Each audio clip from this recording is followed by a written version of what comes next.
Hello, today we're going to talk about one of our most frequently asked questions that we get, which is how to mix your own ink colors. Well, I don't often have the opportunity to mix my own colors just because of the wide variety that I have pre-mixed. It's a good trick to have up your sleeve just in case you or your client need a color that isn't available fresh out of a bottle. So let's get started.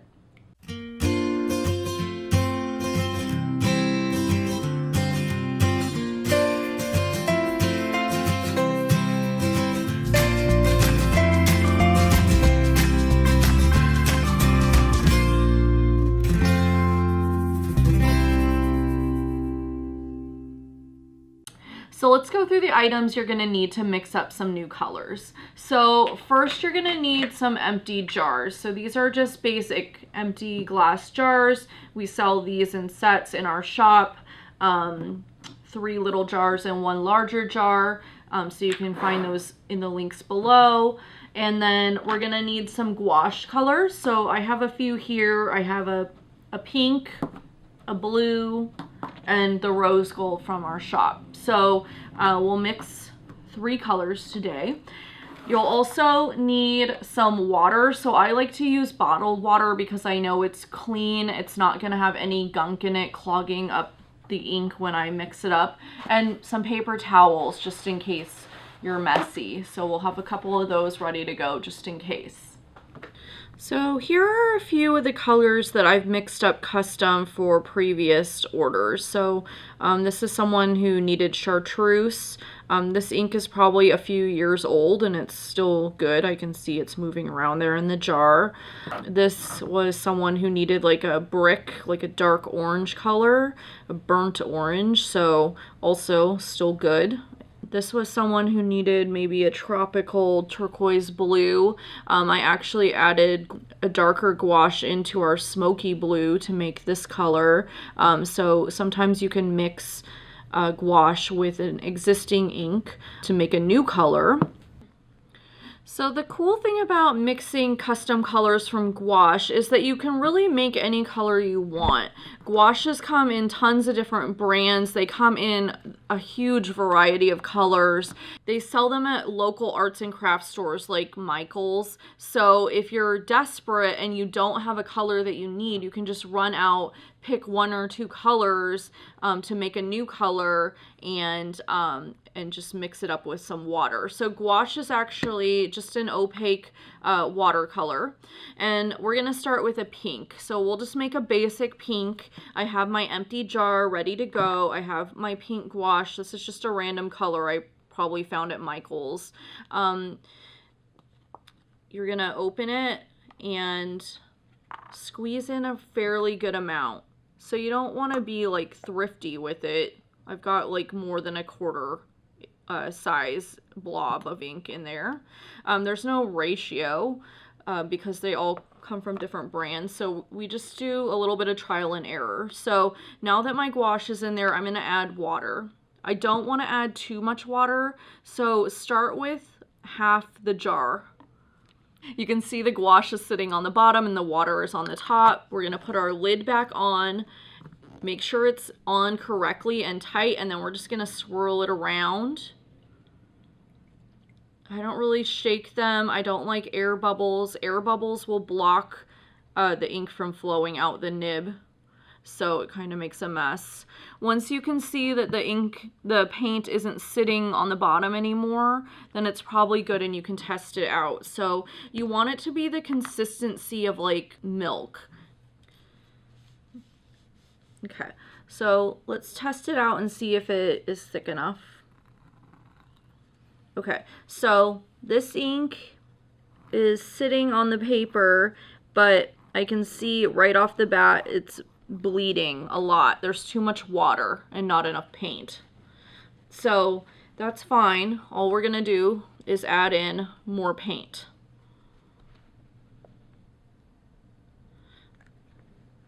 And being generous with it, just put it in there.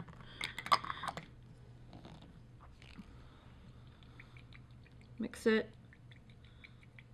All right, let's try it again.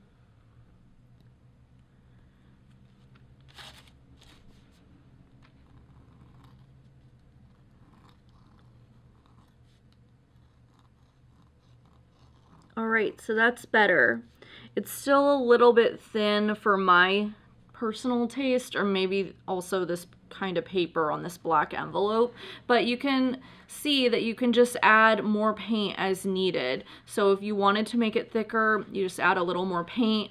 If it gets to the point where you've added too much paint and the ink won't flow off your nib when you're trying to write, so basically you'll see there will be ink on the nib and the tines will split but the ink won't flow out, then that just means that you have too much paint in the jar. So you would add a few drops of water. Don't add too many, just kind of do a couple drops at a time and shake it and see if it will work. So that's pretty much it. That's how you do it.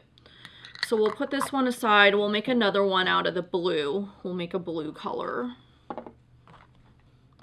Okay, so next we'll do another blue. So in my shop, we have a smoky blue, a powder blue, a robin egg blue, and a navy blue. So what do you do if you need a color that's between navy blue and the other lighter colors? Well, you can mix up your own out of gouache. So this is a different brand. It's called Marie's. I'm pretty sure I got this from Dick Blick. So we'll open it up. I've already opened it. And we'll start to squeeze some in. So this has a different texture to this gouache. It is a different brand. So there's a fairly good amount in there. Put the cap back on. Whenever you're done with your paint, always put the cap back on. You don't want that drying out.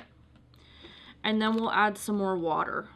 So we'll start with a little bit and go from there. Remember, you're going to want to end up with enough water to dip your nib into, so just keep that in mind. Swirl. So this is a nice cobalt blue color. We'll see if it works.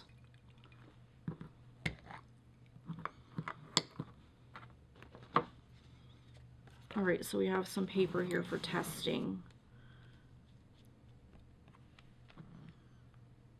And you can tilt your jar forward. I usually put it in the lid to kind of tilt it forward to get on the nib. Make sure your nib is clean.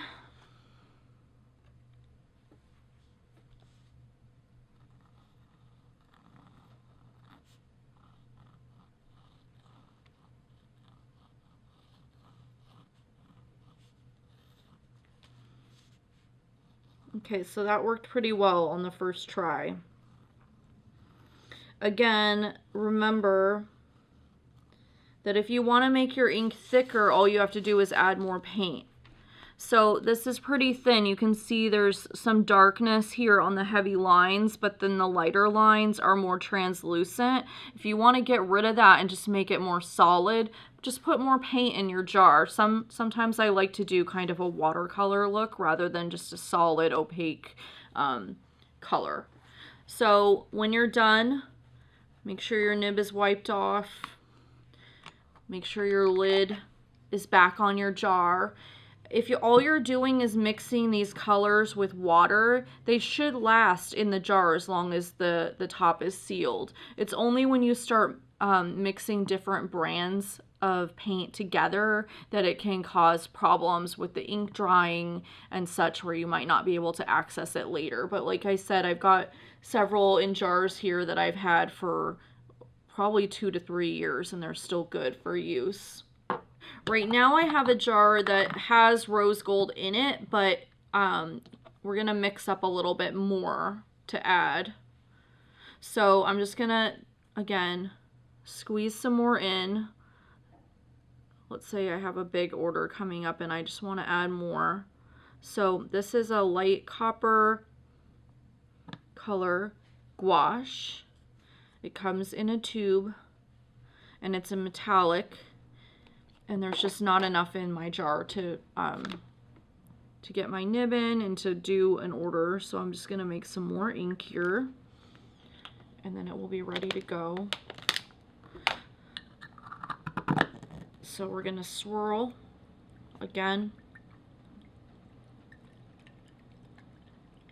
sure it's evenly distributed.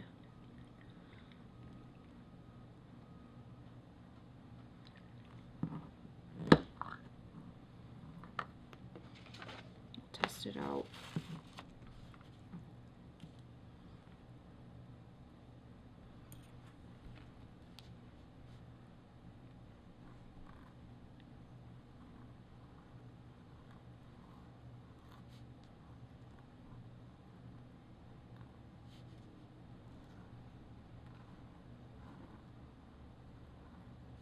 Okay, so it's a little bit thick right now. You can see I'm writing with it and it's not coming out on the upstrokes.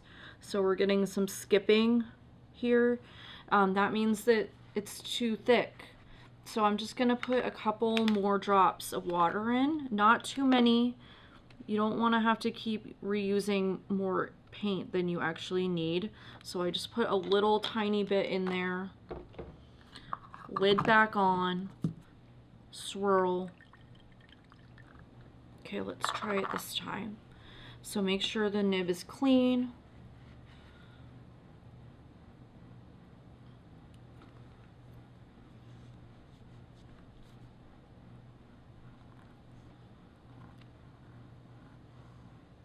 Okay, so that has a much better flow to it. I'm getting my thin lines. I don't have to go back and fill them in. So that's the goal. It took a couple tries, but we got it. So here we have rose gold, fresh out of the jar. And as long as you keep the lid on the jar, it should be good for months and months. So I just keep mine in these little jars. Like I said, we have these in sets in our shop. And one more thing I'll briefly mention, I get this question a lot, is when I go between different colors, do I have to switch out the nib? And you could see in this video, I didn't change the nib. I went between 3 different colors. All I did was make sure it was cleaned out between the different colors. And you can use a nib cleaner for that, or just water or Windex. I usually have a jar of nib cleaner on my desk, so I can keep my nib nice and clean. But no, you wouldn't have to change out your nib every time you switch colors. You only have to change the nib when it goes dull. You want to keep in mind anytime you're mixing, it's not necessarily a good idea to mix brands of inks or colors. So if you're going to mix 2 colors together, just know that they might not last like these did. So in this jar I had like a taupe color. You can see that it's separated and dried up in the jar. It's completely turned to dust. So just know that, you know, you can mix colors if you want to, different brands if you're desperate, but just know that if you do and you leave them for a while, you might not necessarily have a viable ink left when you come back to use it again. So in the past, I've had people contact me several months after the fact of creating their custom ink and want one more thing done, and I don't have the ink anymore because it's dried up. So just keep that in mind.